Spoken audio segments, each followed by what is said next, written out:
नमस्कार, आदाब, सत श्री अकाल, गुड मॉर्निंग। कैसे हैं आप? चलिए कुछ तराना, कुछ किस्सा, कुछ अनकहा और कुछ कहा सा, कुछ सुना, कुछ अनसुना शुरू करती हूँ। आपको शायद कुछ अच्छा लगे, कुछ अलग सा लगे, कुछ हटकर लगे, तो जरा सा गौर करिएगा।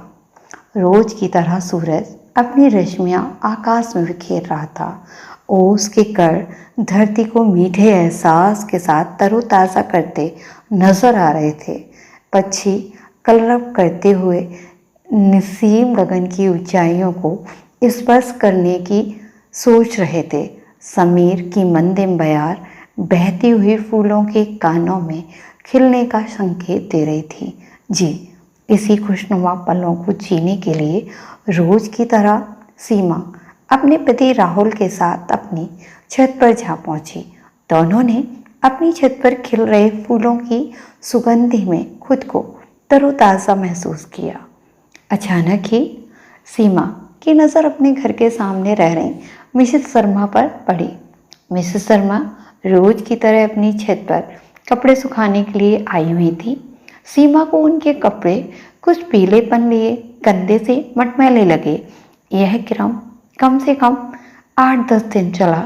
अनायास सीमा की नज़र उनके कपड़ों पर जाकर ही टिकती, लेकिन अचानक एक सुबह सीमा को मिसेस शर्मा की छत पर सूख रहे कपड़े रोज की अपेक्षा कुछ ज़्यादा चमकदार और साफ दिखाई दिए। सीमा ने अपने पति राहुल से कहा, लगता है आज मिसेस शर्मा ने किसी को काम पर रख लिया, तभी आज उनके कपड़े चमकदार और साफ दिखाई दे रहे हैं।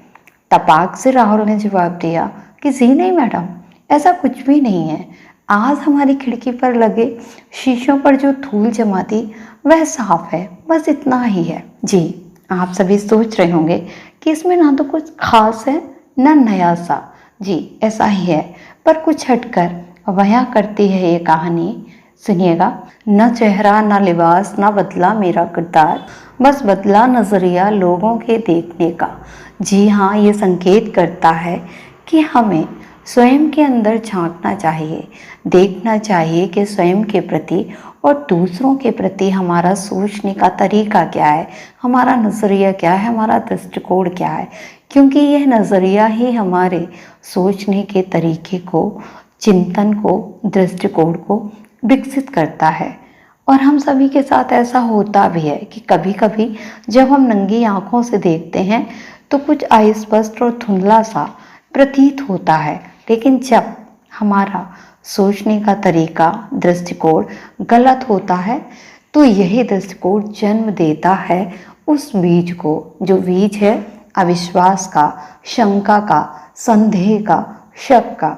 मुझे लगता है कि जब हम अपने ज़मीर में छुपे जज्बातों को उस मालिक की ओर उन्मुख करते हैं तो स्वतः हमारा अंतर्मन से देखने का जो तरीका है, जो दृष्टिकोण है, जो हम अपने दिल और दिमाग में सोचते हैं, वो बेहद पाक साफ हो जाता है, गहरा हो जाता है, कल्याणकारी हो जाता है और अमृतमय हो जाता है।